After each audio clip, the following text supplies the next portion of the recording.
नमस्कार, संकल्प क्लासेस के YouTube चैनल पर आपका हार्दिक स्वागत है। चालू करता हूं मैं आज की करंट अफेयर की क्लास। लेकिन सबसे पहले जो कल करंट अफेयर की क्लास हुई थी उसमें मैंने आपको टेनिस के 4 ग्रैंड स्लैम बताए थे। वह पुरुष एकल खिताब किसने जीता, इसके अलावा महिला एकल खिताब किसने जीता, कौन से कोर्ट पर खेले जाते हैं, यह भी मैंने आपको कल क्लियर किया था। अब सबसे पहले जो मैंने कल क्वेश्चन पूछे थे उसका आंसर क्या है, सबसे पहले अपन वो डिस्कस कर लेते हैं। सबसे पहले मैंने क्वेश्चन पूछा था कि सिमोना हालेप और बियांका एंड स्क्यू कौन कौन से देश से संबंधित है। तो इसका आंसर दिया था सुनीता कुमारी ने इसका आंसर दिया सिमोना हालेप रोमानिया देश से संबंधित है सिमोना हालेप, और बियांका संबंधित है कनाडा से। मैंने आपको बताया था जो टेनिस के 4 ग्रैंड स्लैम थे उसमें महिला एकल का खिताब ऑस्ट्रेलिया में किसने जीता, ऑस्ट्रेलियन ओपन टेनिस टूर्नामेंट जीता था नाओमी ओसाका। उसके बाद फ्रेंच किसने जीता, वो जीता एशले बार्टी। ठीक है, तीसरा था वो था विंबलडन किसने जीता, तो वो थी सिमोना हालेप ने कौन सा जीता था, विंबलडन जीता था। सिमोना हालेप ने विंबलडन जीता था और यह रोमानिया देश की है। उसके बाद जो लास्ट था यूएस, वो किसने जीता, वो जीता बियांका एंड्रेस्क्यू ने, और वह कनाडा देश से संबंधित है। कौन सा देश है इसका, कनाडा। क्लियर ये बात। अगला जो मैंने क्वेश्चन पूछा था वह था सर्बिया की राजधानी। मैंने आपको बताया था जो नोवाक जोकोविच जिसने ऑस्ट्रेलियन और विंबलडन ओपन जीता वह सर्बिया के रहने वाले हैं। और सर्बिया की राजधानी मैंने आपको पूछी थी, इसका आंसर दिया था प्रदीप सिंह सिसोदिया ने। इसका आंसर है बेलग्रेड। सर्बिया की राजधानी कौन सी है, बेलग्रेड। सर्बिया की राजधानी बेलग्रेड है। उसके बाद सर्बिया की मुद्रा सुनीता कुमार ने बताया, और इसका आंसर है दिनार। क्लियर। ये तो थे कल की करंट अफेयर के जो क्वेश्चन के आंसर। अब आज चालू करता हूं मैं आज की करंट अफेयर की क्लास। आज की करंट अफेयर की क्लास में मैं राजस्थान की करंट अफेयर लेके आया हूं। राजस्थान की करंट अफेयर जो 2020 और 2019 में महत्वपूर्ण प्रश्न है, मैं एक बार उनको लेकर आया हूं ताकि आपको पता चले कि राजस्थान के करंट अफेयर भी किस तरह के बनते हैं। मैंने आपको इतने दिन राष्ट्र के कराए, अंतरराष्ट्रीय करवाए, अब थोड़े मैं राजस्थान के करंट अफेयर करवा रहा हूं। ध्यान से समझना और बार बार पढ़ते रहोगे तो ये भी अच्छे से रिवाइज हो जाएगा। सबसे पहला क्वेश्चन, देश के टॉप पुलिस स्टेशनों में राजस्थान का कौन सा थाना प्रथम स्थान पर रहा है। देखिए, भारत सरकार क्या करती है, भारत सरकार जो देश में जितने भी पुलिस थाने हैं, जो पुलिस स्टेशन है, उनकी रैंकिंग करती है। उनकी रैंकिंग किस तरह से करती है, पुलिस की बर्ताव से, पुलिस के जो स्टेशन है वहां पर कितने केस पेंडिंग है, उनकी जो फास्टनेस होती है, कोई भी चीज हुई, कोई भी घटना हुई, उनको कितने त्वरित से वो सोल्व करते हैं, कितनी फास्ट वो सोल्व करते हैं, उसके आधार पर भारत सरकार पुलिस स्टेशनों की रैंकिंग करती है। अब जो अभी पुलिस स्टेशनों की रैंकिंग हुई है उसमें पहला स्थान हासिल किया है वो राजस्थान का पुलिस थाना है। कौन सा है, राजस्थान का पुलिस थाना। और राजस्थान का पुलिस थाना है कौन सा, वो है कालू पुलिस स्टेशन। कौन सा है, कालू पुलिस स्टेशन। अर्थात कालू पुलिस स्टेशन पुलिस स्टेशनों में की रैंकिंग में प्रथम स्थान पर रहा है। और जो कालू पुलिस स्टेशन है वह है कहां, तो वह है बीकानेर के अंदर। कहां पर है, बीकानेर में। क्लियर। बीकानेर का कालू पुलिस स्टेशनों में राजस्थान का यानी देश का प्रथम स्थान पर रहा है। क्लियर। उसके बाद बात करता हूं जो टॉप 10 पुलिस स्टेशन है उसमें एक तो पहले नंबर पे आ गया कालू पुलिस स्टेशन बीकानेर, और दूसरा एक और है, वह है 7वें नंबर पर। 7वें नंबर पर कौन सा है, 7वें नंबर पर कौन सा है, 7वें नंबर पर है लाखेरी पुलिस स्टेशन। कौन सा, लाखेरी पुलिस स्टेशन 7वें नंबर पर है। 7वें नंबर पर है लाखेरी पुलिस स्टेशन। यह कौन से जिले में है, तो ये ध्यान रखना, यह है बूंदी के अंदर। कहां पर है, बूंदी के अंदर लाखेरी पुलिस स्टेशन 7वें नंबर पे। पहले नंबर पे कालू पुलिस स्टेशन कहां पर, बीकानेर के अंदर। क्लियर हो गया क्वेश्चन। चलता हूं अगले सवाल पर।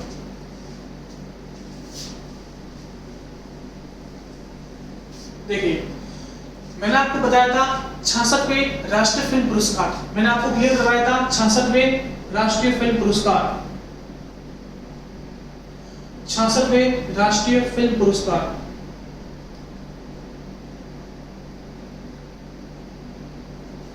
मैंने आपको उसमें बताया था कि जो best movie, best Hindi movie का अवार्ड दिया गया वह दिया गया था अंधाधुन को। बेस्ट एक्टर का दिया गया था वह दिया गया था विक्की कौशल को उरी मूवी के लिए और आयुष्मान खुराना को इसके लिए अंधाधुन मूवी के लिए। उसके बाद बेस्ट एक्ट्रेस मतलब बेस्ट अभिनेत्री का अवार्ड दिया गया कीर्ति सुरेश को। कौन सी मूवी के लिए? महांती मूवी के लिए। अब इसी तरह से जो 66वें राष्ट्रीय फिल्म पुरस्कार होते हैं, जो 66वें राष्ट्रीय फिल्म पुरस्कार होते हैं उसमें हर भाषा की अच्छी मूवियाँ जो बेस्ट मूवी होती है उनको पुरस्कार दिए जाते हैं। जैसे अगर बात करूं हिंदी भाषा की, तो हिंदी भाषा में किसको दिया गया? वह तो दिया गया था अंधाधुन मूवी को। लेकिन अगर बात करूं राजस्थानी भाषा की, तो क्या क्वेश्चन है, 66वें नेशनल फिल्म फेस्टिवल 2019 में किस राजस्थान की किस फिल्म को राजस्थानी फिल्म कैटेगरी के लिए चुना गया है? तो हर एक भाषा की अच्छी मूवियों को चुना जाता है। तो अगर मैं यहाँ पे बात करता हूँ राजस्थान की कौन सी मूवी को चुना गया है, तो उसका नाम है टर्टल। उसका नाम क्या है? टर्टल। टर्टल मूवी को बेस्ट राजस्थानी फिल्म कैटेगरी के लिए चुना गया है। किसके लिए चुना गया है? बेस्ट राजस्थानी फिल्म कैटेगरी के लिए 66वें नेशनल फिल्म फेस्टिवल 2019 में। क्लियर? अब जो ये टर्टल मूवी है, यह मूवी पानी की समस्या पर आधारित है।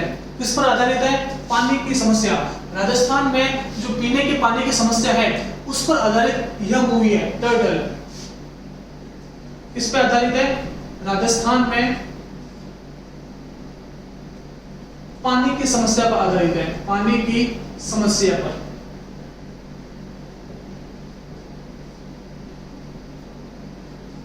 क्लियर? क्वेश्चन ऐसा पूछ लेगा कौन सी मूवी को चुना गया, तो आंसर आ जाएगा टर्टल। या ऐसा पूछ लेगा कि टर्टल मूवी को राजस्थान की बेस्ट राजस्थानी फिल्म कैटेगरी के लिए चुना गया है, यह मूवी किस पर आधारित है, तो आपको आंसर देना पड़ेगा पानी की समस्या पर आधारित है। क्लियर हो गया? चलते हैं अगले सवाल पर।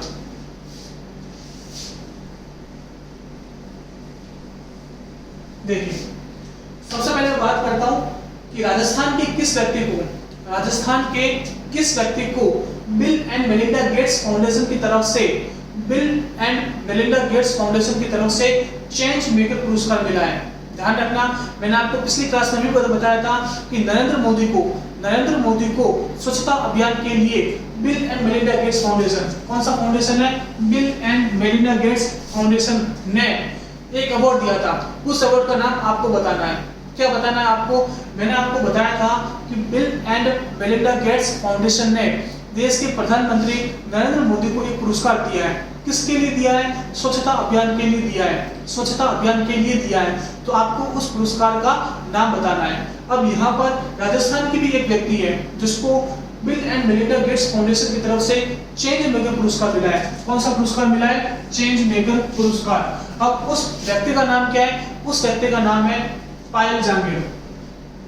पायल जहांगीर राजस्थान की लड़की है जिसको bill and Melinda Gates foundation ने चेंज मेकर पुरस्कार दिया है। अब बात उठती है कि पायल जहांगीर को यह पुरस्कार दिया क्यों गया, तो यह पुरस्कार दिया गया बाल श्रम और बाल विवाह के खिलाफ उन्होंने आवाज उठाई। सोशल अपलिफ्टमेंट के लिए यह पुरस्कार उनको दिया गया। बाल विवाह और बाल श्रम के खिलाफ आवाज उठाने के लिए यह पुरस्कार दिया गया। उम्मीद करता हूँ ये नीचे वाली लाइन आपको दिख रही होगी, अगर नहीं दिख रही तो मैं यहाँ पे लिख देता हूँ। इसके लिए दिया गया बाल श्रम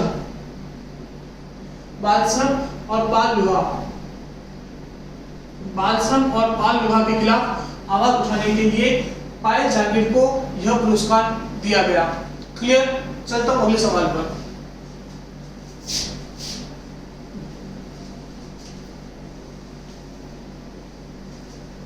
देखिए, अगला क्वेश्चन है कि 66वें नेशनल फिल्म फेस्टिवल 2019 में राजस्थान की किस फिल्म को कौन सा पुरस्कार दिया गया है? बेस्ट एनवायरमेंटल फिल्म अवार्ड दिया गया। Best environmental film award. देखिए, मैंने आपको बताया था कि 66वां राष्ट्रीय फिल्म पुरस्कार, उसमें क्या होती है? अलग अलग कैटेगरी होती है कि कौन सी मूवी पर्यावरण को ध्यान में रखकर बनाई गई है, कौन सी मूवी वृक्षों को ध्यान में रखकर बनाई गई है। इस तरह से उनकी अलग अलग कैटेगरियां होती है और जो मूवी उसका जो कैटेगरी होती है उसका अच्छा प्रदर्शन करती है तो उसको उस कैटेगरी के अंदर अवार्ड दिया जाता है। अभी राजस्थान की एक मूवी है जिसको best environmental film category, environment मतलब पर्यावरण, बेस्ट एनवायरमेंटल फिल्म अवार्ड दिया गया। अब वो मूवी कौन सी है? वो मूवी है the world most famous tiger. The world most famous tiger मतलब वर्ल्ड का, दुनिया का सबसे प्रसिद्ध टाइगर, ठीक है। अब यह मूवी किस पर आधारित है? आपने नाम सुना होगा रणथंभौर का। रणथंभौर का नाम सुना है। रणथंभौर में एक बाघिन है, उस बाघिन का नाम है मछली। उस मछली पर आधारित यह मूवी है, ठीक है। कौन सी movie? The world most famous tiger. इसको 66वें राष्ट्रीय फिल्म पुरस्कार में बेस्ट एनवायरमेंटल फिल्म अवार्ड दिया गया। इस पर आधारित है यह मूवी, आधारित है रणथंभौर, रणथंभौर की बाघिन, रणथंभौर की बाघिन मछली पर। बाघिन का नाम क्या है? मछली। उस पर आधारित यह मूवी है। क्लियर बात? यहां तक चलता हूं मैं अगले सवाल पर।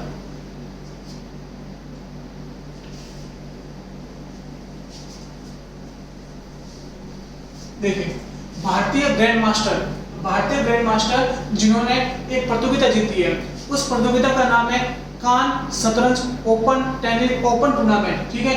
कान शतरंज ओपन टूर्नामेंट, यह प्रतियोगिता भारत के कौन से व्यक्ति ने जीती है? अगर मैं थोड़ी और आगे बात करूं, भारत के नहीं, राजस्थान के किस व्यक्ति ने जीती है, तो इसका आंसर आएगा अभिजीत गुप्ता। अभिजीत गुप्ता राजस्थान के रहने वाले हैं और राजस्थान के कौन से जिले के रहने वाले? अगर मैं बात करूं तो राजस्थान के भीलवाड़ा के रहने वाले हैं। कहां के? भीलवाड़ा के। राजस्थान के भीलवाड़ा के रहने वाले अभिजीत गुप्ता ने अभी कान शतरंज ओपन खिताब जीता है। क्लियर? चलता हूं अगले सवाल पर।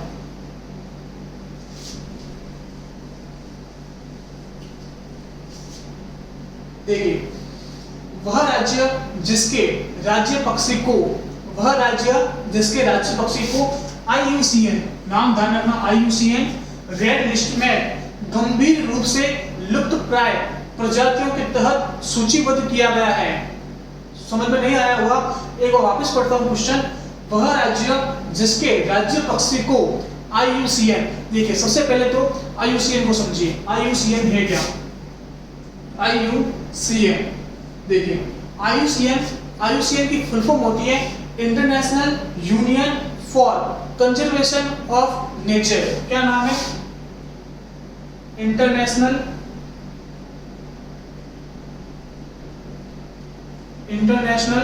Union for conservation of nature.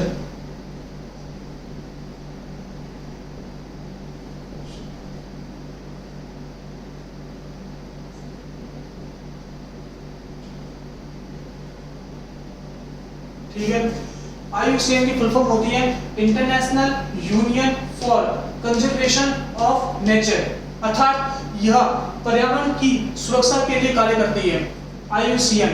अब IUCN क्या करती है कि किसी भी देश में अगर कोई प्रजाति का नंबर बहुत तेजी से लुप्त हो रहा है तो उसको अलग अलग कैटेगरी में बांटती है।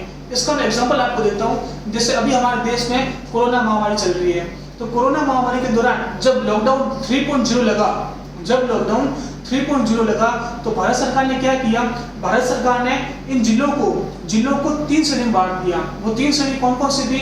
रेड, ऑरेंज और ग्रीन। सबसे पहले रेड वो इलाका था जहां पर कोरोना महामारी का बहुत ज्यादा प्रसार है। एक तरह से अपन बोलते हैं कि कोरोना का जो हॉटस्पॉट है वह रेड जोन है। दूसरा ऑरेंज जोन की अगर मैं बात करूं तो ऑरेंज जोन में जो न तो रेड जोन में आता है और न जो ग्रीन जोन में आता है, उसे किस पर रखा गया? ऑरेंज जोन में। अब मैं बात करूं तो ग्रीन जोन कौन सा है? जहां पर कोई भी केस नहीं आया है, या फिर अगर कोई केस आया है तो लास्ट 14 दिन में कोई केस नहीं आया, उसे किस पर रखा गया? ग्रीन जोन में। उसी तरह से ये IUCN क्या करता है? जो ये IUCN है, international union for conservation of nature, यह भी क्या करता है कि अगर किसी देश में किसी पक्षी या पशु की संख्या में बहुत ज्यादा कमी आ रही है तो उसे अपन कौन से लिस्ट पे रखता है? उसे रखता है रेड लिस्ट के अंदर। उसके बाद इसकी भी अलग अलग तरह की लिस्टें होती है, वो उसमें प्राणियों को या पशुओं को, पक्षियों को विभाजित करता रहता है। क्लियर? तो अभी राजस्थान का राज्य पक्षी है। अब राजस्थान का राज्य पक्षी आप सबको पता होगा कौन है, वह है गोडावन। अगर मैं इंग्लिश में बात करूं तो ग्रेट इंडियन बस्टर्ड। क्या नाम है राजस्थान के राज्य पक्षी का? राजस्थान का राज्य पक्षी वह तो है गोडावन। और इंग्लिश में अगर मैं बात करूं तो क्या रहेगा? Great Indian bustard. Great Indian bustard. English में भी नाम ध्यान रखिएगा, great Indian bustard. Great Indian bustard को इसमें IUCN की रेड लिस्ट में शामिल किया गया। ठीक है, अगर मैं बात करता हूं IUCN की स्थापना कब हुई? तो IUCN की स्थापना हुई 5 अक्टूबर 1948 को। कब हुई? 5 अक्टूबर 1948। 5 अक्टूबर 1948 को इसकी स्थापना हुई। अब बात करता हूं IUCN का हेडक्वार्टर कहाँ है? तो IUCN का हेडक्वार्टर कहाँ है? ग्लैंड। जगह का नाम ध्यान रखना, ग्लैंड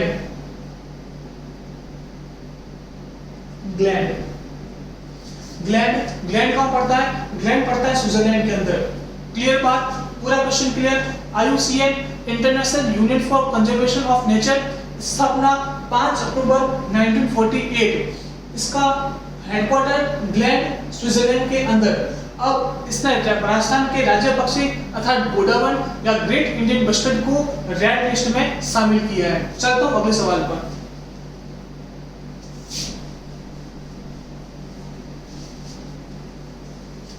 राजस्थान का पहला भालू अभयारण्य कहां विकसित किया जा रहा है? देखिए, राजस्थान का पहला भालू अभयारण्य, लेकिन देश का पहला नहीं है। देश का कौन सा अभयारण्य है? देश का चौथा भालू अभयारण्य है। ठीक है, ये जो देश का चौथा भालू अभयारण्य है, देश का चौथा भालू अभयारण्य।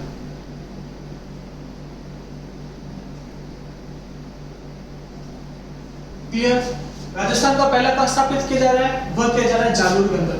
अब जालोर में भी कहा, जालोर में सुंदा माता मंदिर के क्षेत्र के आसपास भालू अभयारण्य विकसित किया जा रहा है। जालोर में कहा सुंदा माता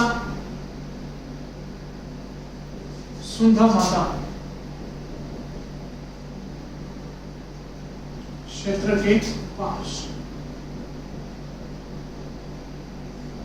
देश का पहला, राजस्थान का पहला भालू अभयारण्य और देश का चौथा भालू अभयारण्य स्थापित किया जा रहा है। चलता हूं अगले सवाल पर।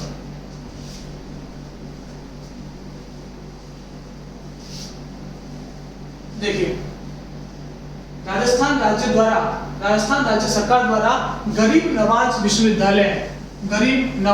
विश्वविद्यालय की स्थापना हेतु किस शहर को चयनित किया गया? देखिए, राजस्थान राज्य द्वारा गरीब नवाज विश्वविद्यालय की स्थापना हेतु किस शहर को चयनित किया गया? इसका आंसर आपको नीचे कमेंट बॉक्स में देना है। इसका आंसर मैं नहीं बताऊंगा, ये चार ऑप्शन है।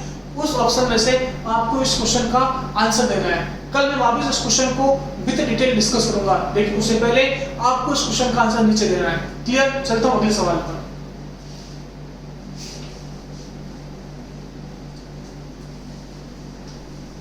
देखिए, अभी क्या किया राजस्थान ने एक जागरूकता अध्याय शामिल किया है। जागरूकता अध्याय किस बात पर? Mob lynching. इसके अलावा मॉब लिंचिंग ही नहीं, किस चीज पे किया है? देखिए, एक तो किया है रेप पर, मॉब लिंचिंग, रेप और मॉब लिंचिंग पर, रेप और तीसरी चीज है ऑनर किलिंग। इन तीन चीजों पर राजस्थान ने क्या किया है? जागरूकता अध्ययन शामिल किया है किताबों के अंदर कहां पर? सामाजिक विज्ञान के अंदर एक अध्याय शामिल किया है, उसका नाम है जागरूकता अध्ययन। और किन चीजों पर किया है? वो किया है रेप पर, मॉब लिंचिंग पर, ऑनर किलिंग पर। किसने किया है? राजस्थान ने। अब आपके दिमाग में ये सब सवाल आएंगे। देखिए, रेप तो आपको पता होगा कि रेप क्या है। क्लियर? अब दूसरा आता है मॉब लिंचिंग। मॉब लिंचिंग शब्द का मतलब क्या होता है? देखिए, मॉब लिंचिंग का मतलब होता है कि अभी आपने काफी बार पढ़ा होगा कि जो जनता है अगर वो कोई गलत काम कर रहा है बंदा, उसको उसको पकड़कर जनता इतना मार देती है कि उसकी मृत्यु हो जाती है। क्या है मॉब लिंचिंग? मॉब लिंचिंग मतलब देखिए, अगर कोई गलत काम करता है, अगर किसी ने गलत काम किया तो जनता पकड़कर उसे इतना मारती है कि उसके खिलाफ उसकी वहीं पे मौत हो जाती है। उसे अपन कहते हैं मॉब लिंचिंग। मॉब मतलब होती है भीड़, मतलब भीड़ ने जो काम किया उसे अपन बोलते हैं मॉब लिंचिंग। अब इस मॉब लिंचिंग को रोकने के लिए राजस्थान ने जागरूकता अभियान शुरू किया। और तीसरी चीज है ऑनर किलिंग। ऑनर किलिंग का मतलब क्या है कि सुपारी देना। अपनी भाषा में बोले तो सुपारी देना मतलब किसी की मारने के लिए पैसा देना, वह होती है ऑनर किलिंग। अब इस ऑनर किलिंग को भी रोकने के लिए राजस्थान ने एक जागरूकता अभियान शामिल किया है। 3 चीजें क्लियर हो गई। चलता हूं अगले सवाल पर।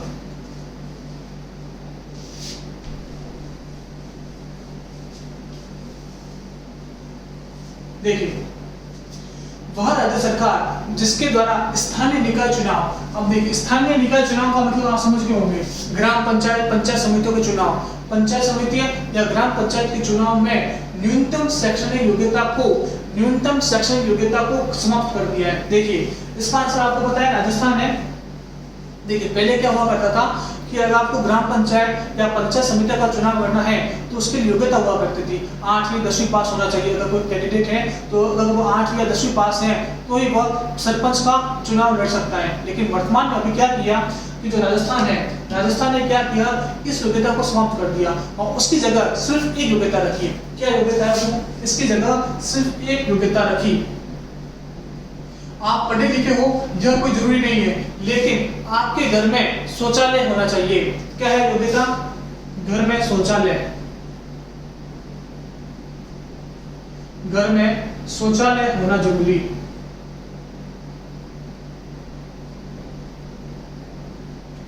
मतलब अगर जिसके घर में शौचालय है, टॉयलेट है, वो सभी कैंडिडेट राजस्थान के स्थानीय निकाय चुनाव में एक एज ए कैंडिडेट पार्टिसिपेट कर सकते हैं, अपना फॉर्म डाल सकते हैं। क्लियर बात? चलता हूं अगले सवाल पर। देखिए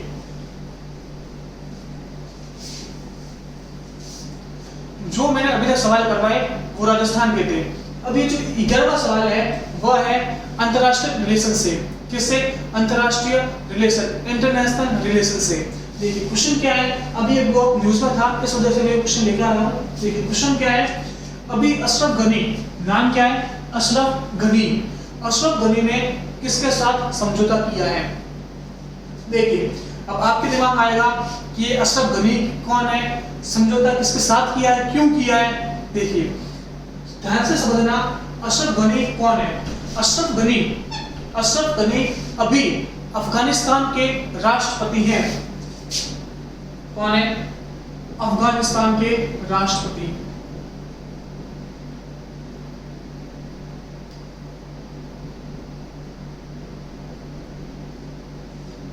देखिए अब इस चीज को समझाने के लिए मैं आपको लेके चलता हूं कुछ 6 महीने पीछे। मैं बात करता हूं सितंबर 2019 की। देखिए सितंबर 2019 में क्या हुआ, अफगानिस्तान में चुनाव होते हैं। अब इस चुनाव में 2 प्रतिद्वंदी खड़े होते हैं। कौन कौन प्रतिद्वंदी खड़े होते हैं? एक तो होते हैं अशरफ गनी। देखिए 2 प्रतिद्वंदी खड़े होते हैं, एक होते हैं अशरफ गनी, एक है अशरफ गनी और दूसरे कौन है? दूसरे हैं अब्दुल्ला।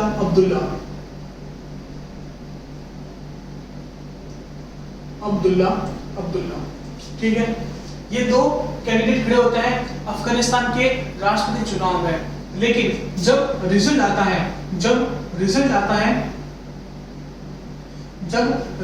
है तो विनर कौन होता है? तो विनर होता है अशरफ गनी। मतलब अशरफ गनी को राष्ट्रपति नियुक्त किया जाता है। लेकिन जो उस देश की मीडिया है, उस देश का चुनाव आयोग है और इसके साथ साथ जो अब्दुल्ला है, अब्दुल्ला अशरफ गनी पर आरोप लगाते हैं। आरोप लगाकर कहते हैं कि इन्होंने क्या किया, जो पोलिंग बूथ को कैप्चर कर लिया। पोलिंग बूथ को कैप्चर करके उन्होंने ये चुनाव अवैधानिक तरीकों से संपन्न करवाए हैं। जब इन पर आरोप लगते हैं तो अशरफ गनी एक तरह से तो देश के राष्ट्रपति चुन लिया जाता है, लेकिन इसके पैरेलल मतलब अशरफ गनी को तो देश का राष्ट्रपति चुन लिया, लेकिन इसके पैरेलल जो अब्दुल्ला है वो क्या करते हैं, अपनी सरकार चलाने लग जाते हैं। मतलब आप एक तरह से सोचकर देखिए, भारत में नरेंद्र मोदी प्राइम मिनिस्टर बने हुए हैं, ठीक है, लेकिन इसके पैरेलल राहुल गांधी अपनी सरकार चला रहे हैं। राहुल गांधी अपनी अलग से पार्लियामेंट चला रहे हैं, अपनी अलग से उनकी कैबिनेट मीटिंग चल रही है, उनके अलग से अपने मंत्री हैं, इस तरह से। तो मतलब देश में जो माहौल होगा अराजकता का, वही माहौल यहाँ पे अफगानिस्तान में होने लग गया। मतलब एक तो अशरफ गनी अपनी राष्ट्रपति सरकार चला रहे हैं और दूसरी तरफ अब्दुल्ला अपनी खुद को सेल्फ प्रोक्लेम राष्ट्रपति घोषित कर दिया, मतलब खुद ही राष्ट्रपति अफगानिस्तान की घोषित हो गए। अब जब यह सिचुएशन आई तो अमेरिका ने बीच में इंटरफेयर किया। किसने किया? अमेरिका ने बीच में इंटरफेयर किया। अब अमेरिका क्या करता है कि अफगानिस्तान में शांति स्थापित करने के लिए $1 बिलियन देता है, $1 बिलियन। तो जब यह मामला वहां पे आया तो अमेरिका ने बोला कि साहब आप लोग लड़ते रहो और मैं अपनी जो शांति सहायता है वह रोक देता हूं। तो अमेरिका ने जो अफगानिस्तान को दी जाने वाली $1 बिलियन की सहायता राशि थी वह रोक ली। अब जब ये सहायता राशि रोकी गई तो अशरफ गनी अब्दुल्ला की दिमाग में बातें आई और उन्होंने क्या किया, आपस में समझौता कर लिया। अब इस समझौते के तहत जो अफगानिस्तान का राष्ट्रपति है वह तो अशरफ गनी बना हुआ रहेगा। कौन बना हुआ रहेगा? वह तो अशरफ गनी बना हुआ रहेगा, लेकिन एक वहां पर बहुत इंपॉर्टेंट डिपार्टमेंट होता है, वह किसको दे दिया गया? वह दे दिया गया अब्दुल्ला को। उम्मीद करता हूं कि पूरा मामला समझ आया होगा। अशरफ गनी कौन है, अब्दुल्ला कौन है? यह सवाल अभी के वर्तमान के हिसाब से बहुत महत्वपूर्ण हो जाता है। अगर आपको यह सवाल नहीं पूछेगा तो उसको ऐसा पूछ लेगा कि अफगानिस्तान के वर्तमान राष्ट्रपति कौन है। क्लियर? तो उसका आंसर होगा अशरफ गनी। उम्मीद करता हूं कि पूरी चीज समझ में आई होगी। चलता हूं अगले सवाल पर। देखिए, यह मैप है, आपको अफगानिस्तान की लोकेशन दिखा देता हूं। देखिए, यह है भारत, यह है भारत के बाद यहाँ पे आता है पाकिस्तान से सटा हुआ है अफगानिस्तान। ये रहा अफगानिस्तान, और अफगानिस्तान से सटा हुआ है ईरान। और यहाँ पर आपको मैप दिख रहा होगा, ईरान में यहाँ पर भारत का एक बंदरगाह है। भारत ने ईरान में इस जगह पर अपना एक बंदरगाह बनाया है और इस बंदरगाह का नाम है चाबहार बंदरगाह है भारत का ईरान की इस जगह पर। अब इसका उद्देश्य क्या है? इसका उद्देश्य है कि भारत जैसे मुंबई है, मुंबई से अगर भारत को कोई सामान निर्यात करना है तो यहाँ से समुद्र मार्ग से होता हुआ यहाँ पर पहुंच जाएगा चाबहार में, और फिर चाबहार से रोड मार्ग होता हुआ यह अफगानिस्तान पहुंच जाएगा। भारत का उद्देश्य, अगर जैसे सेंट्रल एशिया के साथ भारत को व्यापार करना है तो भारत के साथ दो रास्ते हैं, एक तो पाकिस्तान से होकर निकल जाओ या फिर इस मार्ग से होकर निकलो। लेकिन पाकिस्तान ने तो भारत की एंट्री बंद कर रखी है, तो भारत ने दूसरा रास्ता अपनाया। कहां से? मुंबई से होते हुए चाबहार, और चाबहार से रोड मार्ग होते हुए अफगानिस्तान, और अफगानिस्तान से ये बाकी की सेंट्रल कंट्री सारी आपके सामने है। फिर अफगानिस्तान पहुंचकर भारत अपना व्यापार किसी भी देश के साथ कर सकता है। क्लियर हो गई होगी बात? एक बात को बता देता हूं कि पाकिस्तान की इस जगह पर चाइना ने अपना एक पोर्ट बना रखा है। किसने बना रखा है? चीन ने एक पोर्ट बना रखा है और उस पोर्ट का नाम है ग्वादार पोर्ट। पोर्ट का नाम क्या है? ग्वादार पोर्ट, ठीक है। और उसी को काउंटरएक्ट करने के लिए भारत ने ईरान में यह पोर्ट बनाया है और उस पोर्ट का नाम है चाबहार पोर्ट। क्लियर? उम्मीद करता हूं समझ में आया होगा। चलता हूं अगले सवाल पर।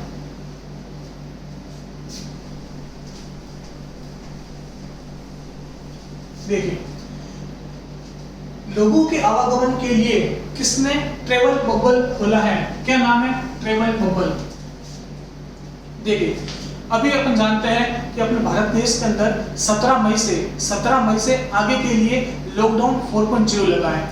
अब लॉकडाउन 4.0 का मतलब क्या है? अब देखो, अब जैसे मैं राजस्थान का रहने वाला हूँ, तो राजस्थान की सरकार ने क्या किया है कि इंटर डिस्ट्रिक्ट ट्रांसपोर्टेशन, मतलब एक जिले से दूसरे जिले में आवागमन को सुचारू कर दिया है। उन्होंने बोल दिया है कि एक जिले से दूसरे जिले बस सेवा चालू रहेगी। अगर किसी को एक जिले से दूसरे जिले जाना है तो वो आ जा सकता है।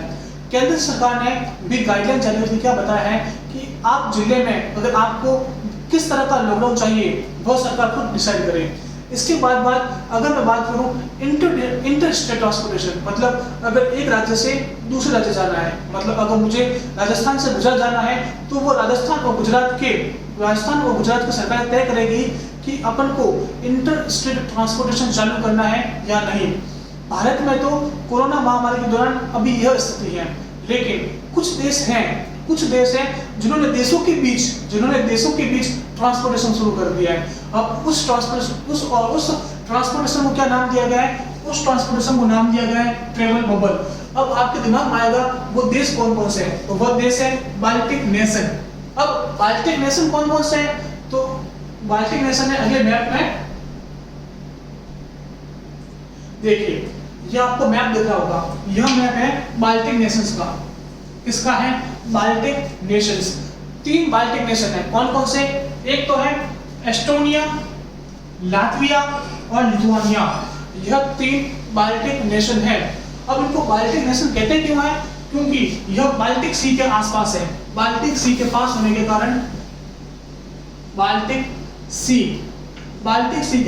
के कारण एस्टोनिया, लातविया और लिथुआनिया को अपन बाल्टिक नेशन कहते हैं। और इन बाल्टिक नेशन ने आवागमन शुरू करने के लिए क्या किया है? एक ट्रेवल बबल जारी किया है, जिसके तहत एस्टोनिया का आदमी लातविया में जा सकता है, एस्टोनिया का आदमी लिथुआनिया में जा सकता है, लिथुआनिया का आदमी लातविया और एंड सो ऑन। ठीक है, उम्मीद करता हूं कि आपको समझ में आया होगा। अब आपको क्या करना है कि एस्टोनिया, लातविया और लिथुआनिया की राजधानी बतानी है। किसकी? एस्टोनिया, लातविया और लिथुआनिया की राजधानियां आपको नीचे कमेंट बॉक्स में बतानी है। यह आज का लास्ट सवाल था। आज मैंने 8 से 9 सवाल राजस्थान के कवर किए, उसके बाद 2 सवाल ये वर्ल्ड मैप से मैं लेकर आया हूं। उम्मीद करता हूं कि आज की क्लास आपको अच्छी लगी होगी। आपको ये क्लास कैसी लगी और आपका अगर कोई सजेशन है तो नीचे कमेंट बॉक्स में अवश्य दें। वीडियो को ज्यादा से ज्यादा लाइक करें, शेयर करें और कमेंट करें। आज की क्लास सही तक। Thank you.